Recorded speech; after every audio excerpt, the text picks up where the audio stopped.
اللہ تبارک و تعالیٰ اپنے بندے سے بے شمار محبت کرتے ہیں، بے شمار رحم کرتے ہیں، اور اللہ تعالیٰ نے اپنے انسان کو بہت چھوٹ دے رکھی ہے، اجازت دے رکھی ہے تو دنیا میں جو کچھ بھی کرے گا میں فوراً اس پر عذاب نہیں بھیجوں گا۔ اور یہ محمد صلی اللہ علیہ وسلم کی دعا بھی ہے کہ اے میرے رب، میری امت کا ساتھ دینا موت تک،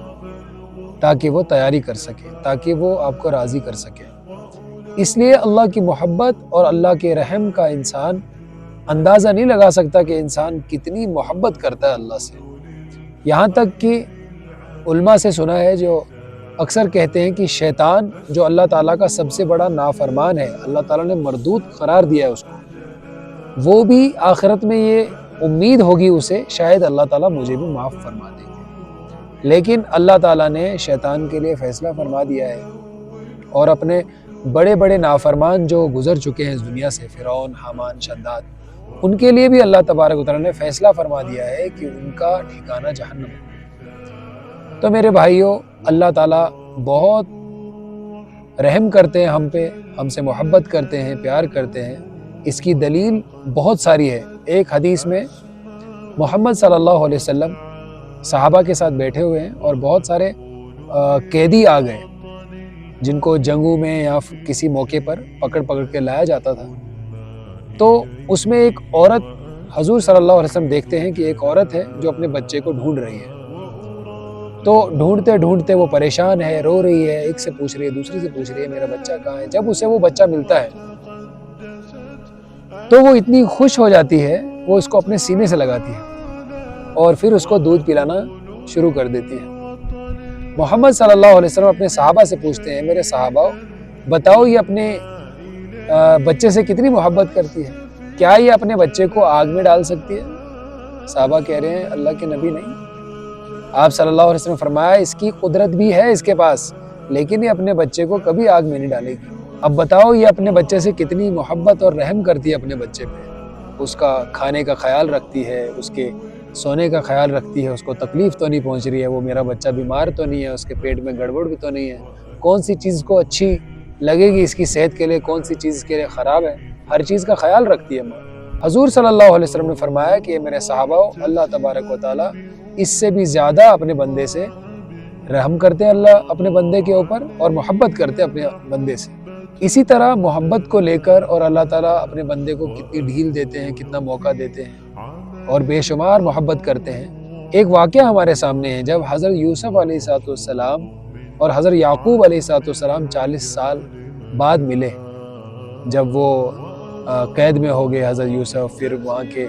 جب اس سلطنت کے وزیر خوراک بنے،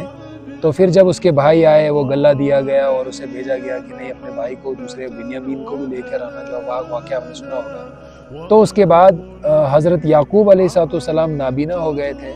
تو حضرت یوسف علیہ السلام کو پتہ چلا تو انہوں نے وہ کپڑا بھیجا۔ تو جب وہ 40 سال بعد ملے تو حضرت یوسف علیہ السلام اور حضرت یعقوب علیہ السلام اتنا روئے، روتے روتے بے ہوش ہو گئے۔ پھر جب کھڑے ہوئے تو پھر سے اتنا روئے بے ہوش ہو گئے۔ تو حضرت جبرائیل علیہ السلام نے اللہ تبارک و تعالیٰ سے پوچھا، اے میرے رب، کیا کوئی کسی سے اتنی محبت کرتا ہے بھلا؟ اللہ تبارک و تعالیٰ نے فرمایا کہ میں اپنے حبیب جناب محمد صلی اللہ علیہ وسلم کی امت سے اس سے بھی 100 گنا زیادہ محبت کرتا ہوں۔ اور دوسری جگہ حدیثوں میں آتا ہے کہ اللہ تبارک و تعالیٰ اپنے بندے سے 70 ماؤں سے زیادہ محبت کرتے ہیں۔ میرے بھائیوں، اللہ کی محبت کا کوئی شمار نہیں ہے، اللہ کی محبت اور رحم کا کوئی حساب نہیں ہے۔ اللہ تعالیٰ اپنے بندے سے بہت محبت کرتے ہیں، کامیاب دیکھنا چاہتے ہیں اس کو، تبھی اللہ تعالیٰ نے وقتاً فوقتاً رسولوں کو بھیجتے رہے، انبیاء کو بھیجتے رہے، تاکہ وہ تبلیغ کر کے میرے بندوں کو میری نشانیوں سے واقف کریں اور سمجھائیں کہ اللہ تبارک و تعالیٰ نے دنیا میں ہمیں کیوں بھیجا ہے، مقصد پتہ چلے۔ یہ پیدائش کا ہونا اور پھر اس دنیا سے چلے جانا، آج تو لوگ بہت کچھ کہتے ہیں کہ مرنے کے بعد ایسا ہوگا، مرنے کے بعد ویسا ہوگا۔ بھائی کس نے دیکھا مرنے کے بعد؟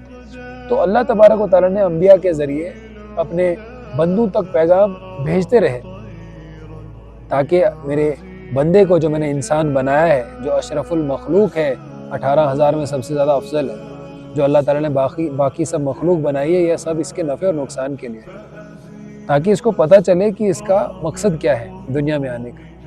اور اللہ تعالیٰ سورہ ملک میں بھی فرماتا ہے کہ الذی خلق الموت والحیات لیبلوکم ایکم احسن عملا، ہم نے موت اور زندگی کو اس لیے بنایا ہے، ہم دیکھنا چاہتے ہیں عمل میں کون اچھا ہے۔ اور وہو العزیز الغفور، ساتھ ہی اللہ تعالیٰ فرما رہے ہیں ہم غالب ہیں اور ہم بخشنے والے ہیں، ہر چیز پہ غالب ہے اللہ تعالیٰ، ہر چیز اللہ کی قبضہ قدرت میں ہے، اللہ کے قبضے میں ہے، اللہ کے علم میں ہے۔ تو ہم نا امید نہ ہوں، اللہ سے امید رکھیں۔ اللہ ہم سے بہت محبت کرتے ہیں، گناہ ہو رہے ہیں، نماز میں دل نہیں لگ رہا ہے، اچھے کاموں میں دل نہیں لگ رہا ہے، برے کاموں کی طرف دل کہہ رہا ہے کہ برے کام کروں، ان میں مزہ آ رہا ہے، لذت ہے، اور حلال پہ ہم جمے نہیں ہیں، حرام میں تو ہمیں مزہ آ رہا ہے، اور بد نظری، زنا، شراب، یہ سب۔ تو اللہ تبارک و تعالیٰ کو سب سے زیادہ پسند وہ شخص ہے جو توبہ کرے۔ تو ہمارے پاس توبہ کا دروازہ آج کھلا ہے۔ کتنے ہی لوگ ہیں جو نافرمانی والی زندگی بسر کر رہے ہیں، باغی بنے ہوئے ہیں، لیکن اللہ تعالیٰ اپنے بندے سے بہت محبت کرتے ہیں۔ اللہ تعالیٰ چاہتے ہیں میرا بندہ کامیاب ہو جائے۔ اللہ تعالیٰ کی جنت اتنی بڑی ہے کہ وہاں پر حضور صلی اللہ علیہ وسلم نے فرمایا کہ ایک دن جو جہنم کا دروازہ ہے اس پر بھی لوگ ایسی قطار میں ہوں گے کہ وہ ہجوم کی طرح ہوگا اور دروازہ بھرا ہوا ہوگا، اور جنت کا بھی یہی عالم ہوگا کہ جنت میں بھی لوگ اللہ تعالیٰ ایسے جنت میں بھیجیں گے کہ جو جنت والی تیاری کی ہوگی کہ جنت کی دو پٹیوں کے درمیان 60 سال کا یا 40 سال کا ایسے فاصلہ ہے، انسان ایک طرف سے چلنا شروع کرے تو دوسری طرف کے دروازے کے حصے تک پہنچنے کے لیے 40 سال سفر کرنا پڑے گا، اتنا بڑا دروازہ، وہ بھی ایک دن بھرا ہوا ہوگا۔ تو اللہ تعالیٰ اپنے بندے کو کامیاب دیکھنا چاہتے ہیں، ایسی جنت دینا چاہتے ہیں جو ہمیشہ کے لیے، جہاں صحت ہے، جہاں کوئی عیب نہیں ہے، پسینہ نہیں آئے گا، پاخانہ نہیں آئے گا، پیشاب کرنے کی ضرورت نہیں پڑے گی، انسان کھائے گا اور ڈکار کے ذریعے اور مشک جیسا پسینہ آئے گا، خوشبودار پسینے کے ذریعے ہضم ہو جائے گا، اور ہمیشہ کی جوانی، انسان جوانی والی زندگی ہمیشہ بسر کرے گا، ہمیشہ صحت، ہمیشہ خوشی، کوئی غم نہیں۔ تو یہ سب اللہ تعالیٰ اپنے بندے کے لیے یہ سب نعمتیں بنائی ہوئی ہیں، اور دنیا میں اللہ تعالیٰ مدد فرماتے ہیں۔ حدیث میں آتا ہے جب اللہ کا فرما بردار بندہ اس دنیا سے جائے گا تو فرشتے کہیں گے تیرا آنا مبارک ہو، اور 500 فرشتے اللہ تعالیٰ اس کے استقبال میں رکھیں گے جب بندہ اللہ کے حکموں کو پورا کر کے آئے گا۔ پھر اس کو کہیں گے تجھے خوشخبریاں ہو جنت کی، اب تیرے لیے عیش ہی عیش ہے، حوریں ہیں، باغات ہیں، نہریں ہیں، دودھ کی نہریں ہیں، شہد کی نہریں ہیں۔ تو اس سے کہیں گے کہ اللہ تعالیٰ ہمیں دنیا میں بھی بھیجتا تھا تیری مدد کے لیے، بس تجھے دکھائی نہیں دیتے تھے۔ تو لہٰذا میرے بھائیوں، اللہ تعالیٰ اپنے بندے سے بہت محبت کرتے ہیں، ہمیں چاہیے کہ ہم اللہ کے حکموں کو پورا کریں۔ اتنے مشکل نہیں ہے، دین سہل اور آسان ہے۔ انسان نماز کو دیکھ لے، باقی امور کو دیکھ لے، حج سب پر فرض نہیں ہے، زکوٰۃ ہر کسی کو نہیں دینی ہے، تو بس نماز روزہ اپنا کرتا رہے، حلال اور حرام کی تمیز رکھیں۔ نماز کی کتنی آسانی ہے، آپ کھڑے ہو کے نماز نہیں پڑھ سکتے تو بیٹھ کے پڑھ لو، بیٹھ کے نہیں پڑھ سکتے تو لیٹ کے پڑھ لو، لیٹ کے نہیں پڑھ سکتے تو اشاروں میں پڑھ لو، بہت آسان ہے۔ اللہ تعالیٰ نے بہت سہولت رکھی ہے، یہیں سے تو پتہ چل رہا ہے اللہ تعالیٰ اپنے بندے سے کتنی محبت کرتے ہیں۔ ایسا نہیں، ورنہ یہ بھی ہو سکتا تھا کہ آپ بیمار ہو پھر بھی آپ کھڑے ہو کے نماز پڑھو کیونکہ آپ کو کامیاب ہونا ہے۔ تو بہت سہولتیں ہیں، آرام ہے، لہٰذا ہمیں چاہیے ہم اللہ کے حکموں کو پورا کریں